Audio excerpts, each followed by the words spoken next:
Bonjour à toutes et à tous, j'espère que vous allez bien. Aujourd'hui, avec Joseph, nous avons décidé de participer à la Semaine européenne d'emploi des personnes en situation de handicap en faisant des interviews de salariés d'entreprises qui se sont spécialisés en entreprise, soit dans le recrutement des personnes en situation de handicap et des salariés qui sont dans cette situation et qui travaillent en entreprise. Donc, nous avons fait plusieurs vidéos que nous allons vous partager tout au long de cette semaine du 17 novembre 2025 au 23 novembre 2025. N'est-ce pas, Joe? Oui, bonjour tout le monde, j'espère que vous allez bien. Merci Sadia. Et oui, effectivement, on est parti pour une série d'interviews avec des personnes avec un parcours de vie étonnant. Et vous allez voir que ce qui est important, c'est l'inclusion. Et ça va être, on va vous expliquer tout ça. Alors, On vous présente Eric Germain, qui est salarié dans une entreprise, qui est malvoyant, mais tu vas nous expliquer tout ça, justement, ton parcours, d'où tout vient, et notamment en tant que salarié en situation de handicap, comment ça se passe pour toi et comment tu as vécu le salariat depuis que tu as commencé dans des entreprises. Alors oui, bonjour. Donc je me présente, je m'appelle Armin, je suis à l'heure actuelle chargé d'études. J'ai commencé ma carrière non pas en tant que chargé d'études, mais en tant que technicien dans le secteur de l'automobile, technicien itinérant, car à l'époque, ma maladie qui est la choroïdérémie me permettait encore de conduire.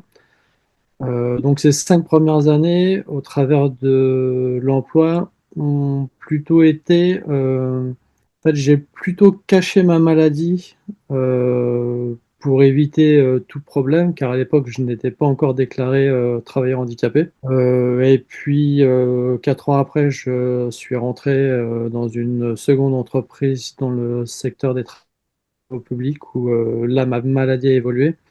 Je venais juste de rentrer en tant que salarié et donc il a fallu que j'explique l'évolution auprès de la médecine du travail pour pouvoir me faire déclarer en tant que travailleur handicapé. De ce fait-là, j'ai pu obtenir le statut de travailleur handicapé en me déclarant auprès de la MDPH, qui ensuite m'a permis d'officialiser entre guillemets ma situation dans le cadre de mon employeur. En parallèle, j'ai développé une association qui s'appelle Act2C, qui est une association qui a pour objectif de mettre en avant les personnes déficientes visuelles, non pas au travers de leur handicap, mais au travers de leurs actions et de leur réalisation pour ensuite sensibiliser le handicap. Pour, voilà. Père, d'accord. merci beaucoup. Que je vous propose, Sadia, on va peut-être se présenter, nous, parce que rapidement, Sadia. Alors vas-y Sadia, présente-toi, présente-toi. Alors oui, c'est vrai que c'est une chose qu'on a oubliée. Alors moi, je suis Sadia Drouche, je suis coach experte en résilience. J'accompagne des personnes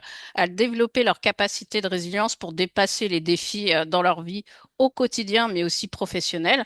Je suis conférencière internationale où je parle de mon expérience justement face à ma différence. Je suis moi aussi malvoyante, je suis ce qu'on appelle polyhandicap parce que j'ai une greffe rénale, j'ai eu pas mal de soucis de santé qui ont fait que toute ma vie a été jalonnée par une maladie assez agressive. Et donc, je parle de mon parcours dans mes conférences et notamment ma résilience. Et je suis référente handicap et consultante experte en handicap, où là, je forme, j'accompagne des entreprises, que ce soit pour de la sensibilisation au handicap, pour des formations de recrutement des personnes en situation de handicap, et tout ce qui est lié à l'inclusion depuis maintenant 2018 avec mon entreprise qui s'appelle Reconnecte-toi. Top, merci Sadia. Bah, comment je fais pour passer derrière tout ça, ce palmarès? Bon Eh bien, courage, Joseph. ouais, c'est à mon tour. Alors, bah, moi, Joseph Samixé, j'ai été 15 ans manager, recruteur. Aujourd'hui, je suis coach professionnel, coach en développement personnel.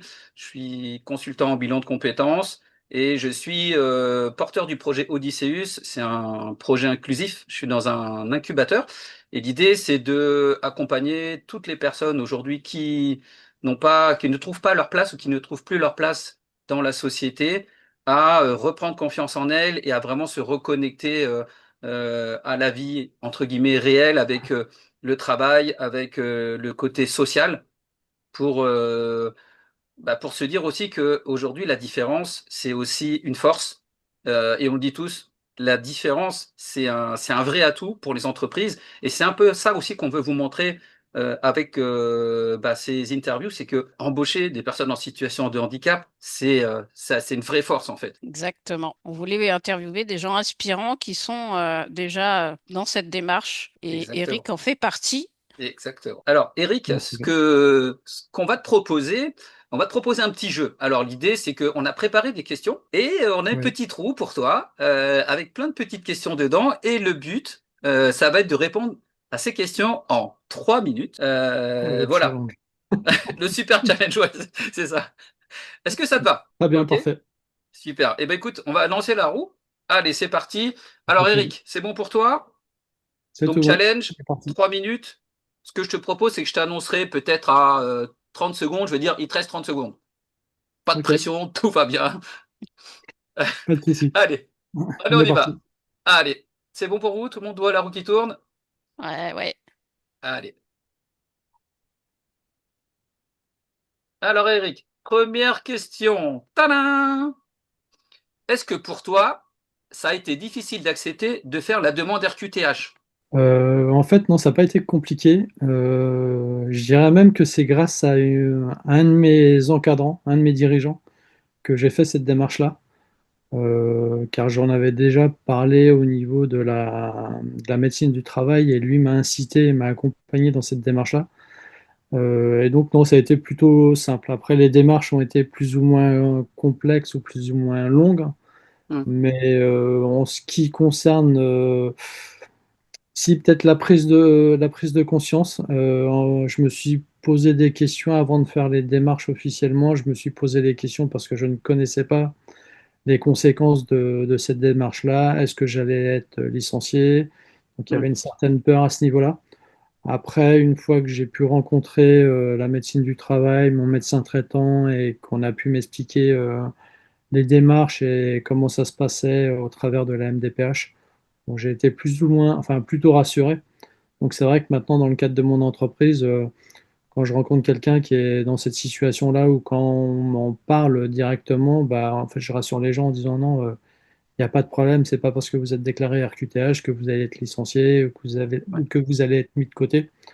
Enfin, moi, en tout cas, dans l'entreprise où j'ai été, où je suis encore à l'heure actuelle, j'ai pas de souci de ce côté-là. Je parle ouvertement de mon handicap et c'est vrai que bah, c'est aussi grâce à mon entreprise que j'ai pu me déclarer RQTH et que bah, j'ai pu, on va dire, rendre mon handicap officiel et puis ce qui m'a permis aussi de mieux l'assumer et de plus avoir de questions à me poser. d'accord, super. Donc Merci Eric. de la communication, on va dire, avec ton C'est ça. entreprise. Oui. Ok, super. Super, merci Eric.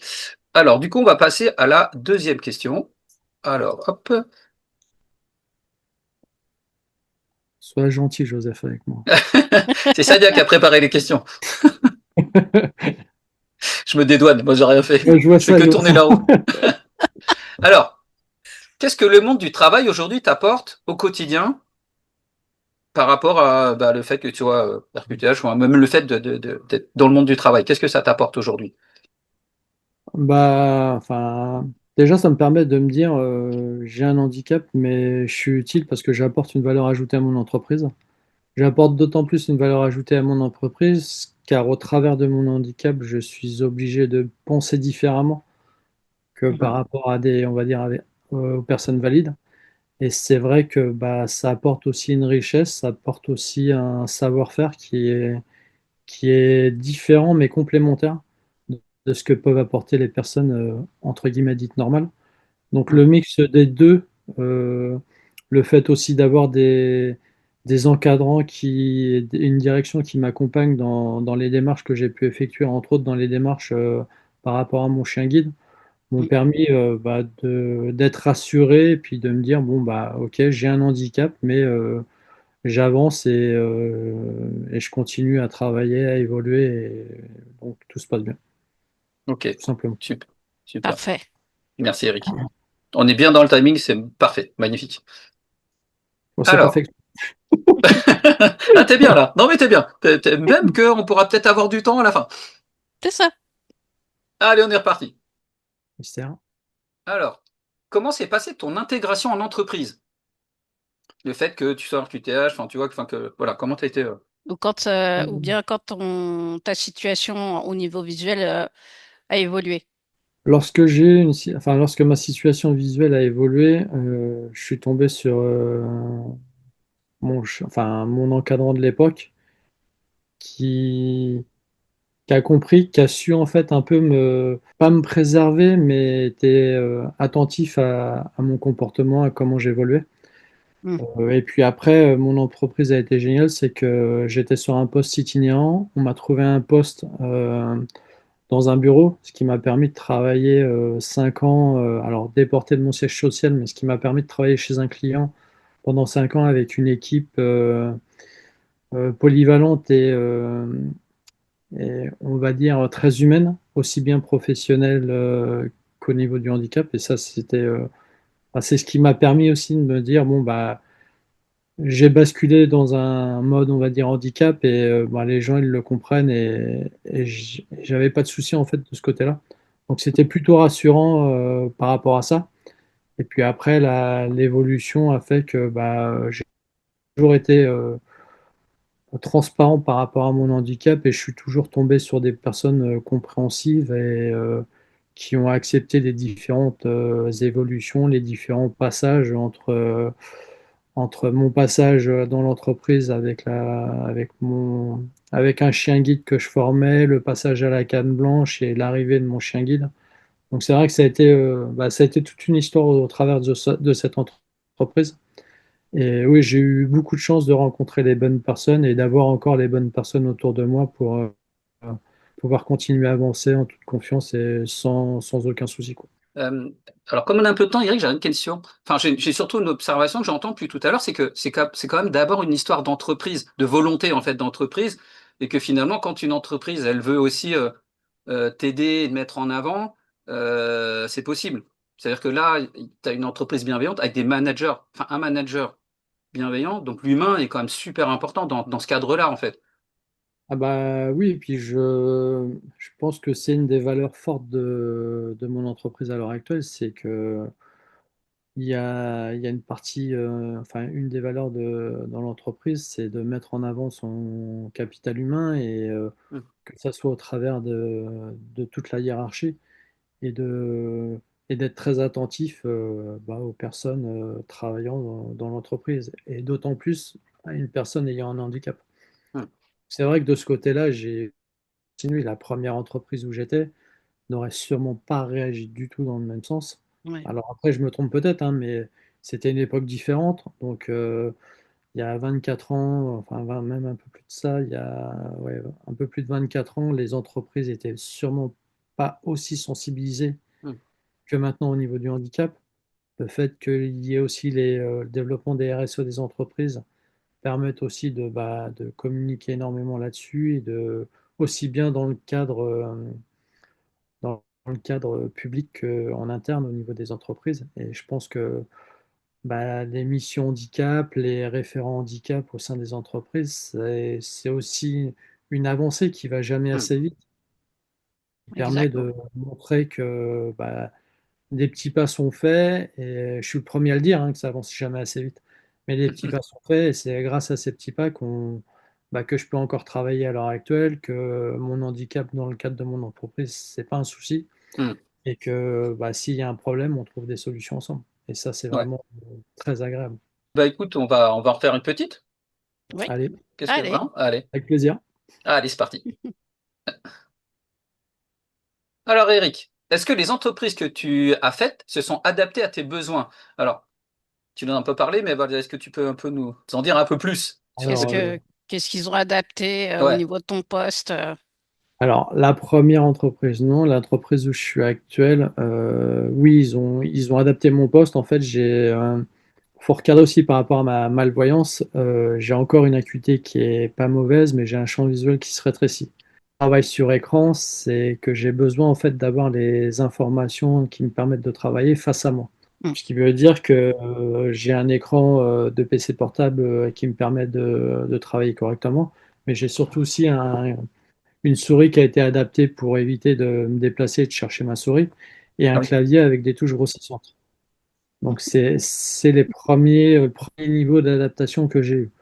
Et ça, ce niveau d'adaptation, il est tout récent. C'est la première étape. Après, je pense que si mon handicap évolue et si j'ai des contraintes visuelles plus importantes, eh ben mon entreprise et moi-même, on contactera la médecine de travail pour pouvoir faire une étude et m'apporter des outils qui me permettront de travailler le plus longtemps possible. Est-ce que on en fait une petite dernière ou pas, Shadia? Allez, encore une. Allez, une dernière, c'est la fête. Ouais, ouais. Allez, Allez, on est bien parti là. super. Bah Allez, oui, on est bien oui. parti. Allez, Eric. Alors, est-ce que pour toi, chercher un poste a été difficile? Alors, est-ce que ça s'est, quand est-ce que ça s'est goupillé? Alors, chercher un poste en rapport avec mes études a été compliqué. Maintenant, Hmm. ça n'a strictement rien à voir avec mon handicap, Hmm, parce qu'en fait, j'étais déjà embauché dans l'entreprise au moment où ma maladie évoluait, donc où j'ai déclaré mon handicap. hmm, Par contre, c'est vrai qu'au tout début, je ne parlais pas du tout de mon problème de vision, hmm. sachant que j'avais une maladie qui me posait pas spécialement de problème dans la vie de tous les jours. Et bah, je considérais que j'avais pas besoin d'en parler à mon employeur ou mon futur employeur, sachant que bah, je vivais, je conduisais, je travaillais comme n'importe qui. Hmm. Oui, Après, ok. une fois que mon handicap a évolué, là, oui, il a fallu que j'en parle et que je dise clairement les conséquences et les problématiques que ça pouvait m'apporter. Et du coup, parce que bon, on parle de l'impact professionnel, forcément, c'est le thème, mais on parle pas aussi de l'impact personnel lié au professionnel. Quand tu as déclaré justement à ton nouvel employeur, ta RQTH, en termes de monde professionnel et personnel, comment tu as géré ça dans ta vie quotidienne? Quel impact ça a eu par rapport aussi au... Ça a pu avoir un impact professionnel. Par exemple, un diabétique qui devient diabétique, il sait que de telle heure à telle heure, il peut pas travailler parce que bah, le matin, il peut se réveiller avec une hypoglycémie ou une hyperglycémie, il est pas bien et donc il va retarder son aller à l'entreprise, par exemple. Est-ce que ça a eu un impact? Comment tu as Alors, géré ça? euh, donc oui, d'un point de vue personnel, ça a eu un impact parce que depuis l'âge de 6 ans, on m'a déclaré à l'âge de 6 ans cette maladie, on m'a dit que j'allais devenir aveugle plus tard. Quand on savait pas me le dire, mais j'avais cette épée de Damoclès au-dessus de la tête qui me disait, bah oui, un jour tu vas perdre la vue, il faudra que tu adaptes ta vie de manière différente. Donc, on va dire que d'un point de vue personnel, je pense que je l'ai toujours pas trop mal assumé. Après, il y a des moments un peu rigolo où bah, quand tu es adolescent, et ben, voilà, il y a des situations qui amènent des quiproquos et qui peuvent faire sourire les gens. Mhm. Mais bon, après, d'un point de vue professionnel, ça m'a posé un problème, c'est que il fallait que j'annonce à mon employeur que je ne pouvais plus conduire de nuit dans un premier temps. Et la grosse question je pense l'interrogation et l'incompréhension qu'ils ont eue, c'est que je pouvais conduire de jour, mais je pouvais plus conduire de nuit. Mm. Et les gens Ah oui. comprenaient pas pourquoi j'arrivais à conduire de jour et pas de nuit. Oui. Et ensuite, et ça a été vraiment compliqué à faire comprendre aux gens, à faire admettre aux gens, à sensibiliser les gens et puis à leur faire comprendre que bah, je profitais pas du système au travers de cette démarche-là, Hmm. mais que Mm. j'expliquais vraiment une situation qu'ils ne connaissaient pas. Et ça, Ouais.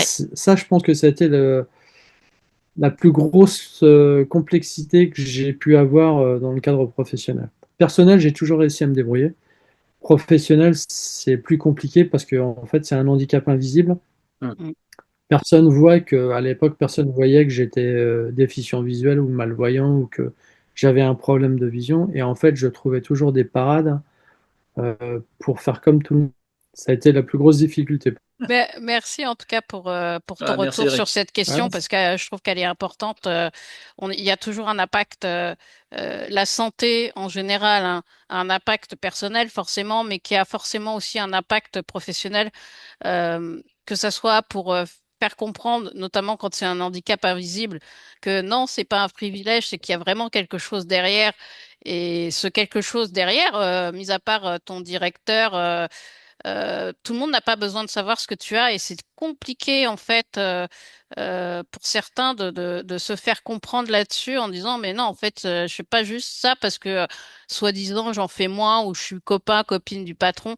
C'est vraiment qu'il y a un vrai souci et on n'a pas besoin de se justifier auprès des autres. Bah merci beaucoup Eric en tout Merci cas et ouais. pour ton retour. Et puis, on avait quand même une dernière question par rapport à ton expérience personnelle, professionnelle. Qu'est-ce que, dans un futur proche, on espère tous en tout cas, euh, qu'est-ce que tu veux voir ou en tout cas entrevoir, on va dire ça, pour le futur, pour les personnes en situation de handicap? Qu'est-ce qu'il faudrait améliorer ou, La plus belle chose que j'aimerais pouvoir voir dans une entreprise, alors après c'est peut-être très utopique, mais c'est de voir des personnes en chaise roulante, des gens avec des chiens guides ou des cannes, Hmm. et de se dire que c'est des employés comme tout le monde, et que bah, le mix de, alors j'aime pas les termes, mais le mix des personnes valides et des personnes handicapées font que ça devient un groupe et ça devient la richesse de l'entreprise. On pourrait envisager d'avoir des, des entreprises où il y a 50% de personnes handicapées et 50% de valides. Ok. Ok, super, Merci beaucoup super. pour ta Voilà. Merci Eric. réponse.